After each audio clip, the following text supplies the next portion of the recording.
Hello everybody from Plant Reviews, today 10th of July, and I'll talk now about Zephyranthes carinata, the pink rain lily, also called pink fairy lily. Zephyranthes is a genus of temperate and tropical plants from the Americas, and the name Zephyranthes comes from the Greek word for zephyr, the wind of the west, in reference probably to the fact that these plants come from the Western Hemisphere, from the southern part of the North America down to South America. And anthos, that means flower, so flowers of the west wind. There's about 70 species in the genus Zephyranthes, as well as hybrids developed by gardeners. Commonly, they are known as rain lilies because they often bloom after rains and thunderstorms. However, they are also known as fairy lilies because they are quite ephemeral. They last usually 1 or 2 days at the most. Another name is rain flower, due to the fact again that they bloom usually after rains. Zephyr lily, magic lily, and Atamasco lily for this kind of plants. This one in particular is Zephyranthes carinata, and this is the pink rain lily or pink fairy lily. These plants are bulbous perennials, and most of the plants of these plants are toxic due to the presence of alkaloids, and many bulbs actually are toxic. This is always, I think, to be careful when you have kids or pets, because obviously they can get poisoned if they end up eating the bulbs. Zephyranthes is a genus of plants that usually are hardy between zones 7 and 10, and Zephyranthes carinata indeed is hardy for sure in zone 8, possibly even 7. However, I didn't try it yet, so at the moment I just bought. Actually, I had these bulbs for free from an order from Himalayan Gardens, and I'm very pleased with that because actually the flower is really beautiful. So I planted them in spring. Usually, if you buy the Zephyranthes bulbs, they are available in the spring planting bulbs, and you can plant them about 5 to 10 centimeters deep in the soil, and then they will bloom usually in spring and summer, usually after the rains. I'm sorry for the background noise, there's a few people passing by. I hope that you were able to listen.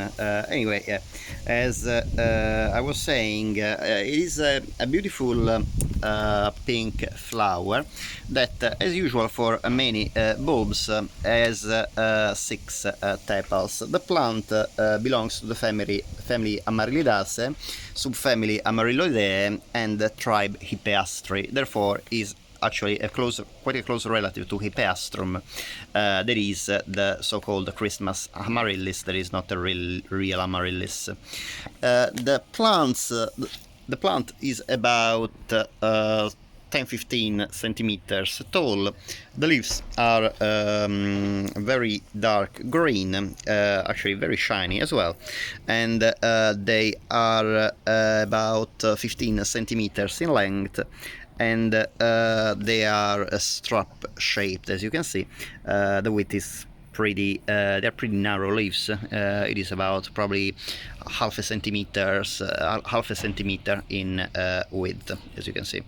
The flower is at the top of a flower stem, and it basically towers above the foliage, so to say, because even if it's not very tall, it is definitely stand out against the foliage. It is a tubular flower, as you can see, and opens up quite with the tepals quite flat, so you can see it's a typical funnel shaped flower, and the color is an absolutely gorgeous pink, a very soft pink. very nice, with the whitish throat, on which the yellow anthers contrast very much indeed against the pink background, while the stigma, the female part of the flower, is pure white. The flowers in Zephyranthes can reach actually 10 centimeters, but in this one, in my Zephyranthes carinata, they are about, I would say, probably 7 centimeters in diameter. Elizabeth Lawrence, in her garden book A Southern Garden, talks about the pink lily and states that in winter in Philadelphia they can be left outside, and they bloom in mostly in June with a profusion of pink blooms, but occasionally they bloom throughout summer.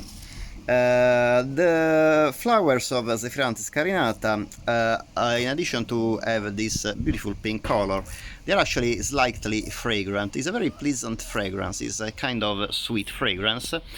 So do not imagine it's a bulb that really can perfume your whole garden, like, say, trumpet lilies or oriental lilies, but it's still a nice fragrance. The plants, as I said, they bloom usually after rain due to changes on barometric pressure and humidity. However, the flowers are very ephemeral. That's the reason, because they are called fairy lilies. Usually they last only for one day, opening up in the morning and closing in the evening, occasionally 2 days, but very rarely. We had a little bit of rain yesterday and 2 days ago, and indeed you can see I have some buds sprouting from the soil. The bud indeed doesn't come up from the foliage, but basically comes from underground, from under the soil, and it develops a flower stem and then the flower. The Zephyranthes carinata is native from Mexico, Colombia, and Central America, so all the countries in between. However, it's been naturalized in other countries, including southern USA, Peru, Argentina, Brazil, and also subtropical and other subtropical and tropical countries around the world. The bulbs are about 2-3 centimeters in diameter, and they are colored red. Their color is, the tunic of the bulbs is red. The leaves, as you can see, are 4 to 6, and they are linear, quite strap shaped, as I said. The flowers kind of resemble other two species that are Abranthus robustus, in which the flower anyway is much more bent rather than be quite straight, as in Zephyranthes carinata, and another one is Zephyranthes rosea, that has a much smaller flower with a green throat. In this one, as you can see, the flower is a nice size. It's about, I would say, half the size of my hand, yeah, about 7 centimeters in diameter. It can be slightly bigger. However, as I said, as you can see, this one are potted bulbs in a pot.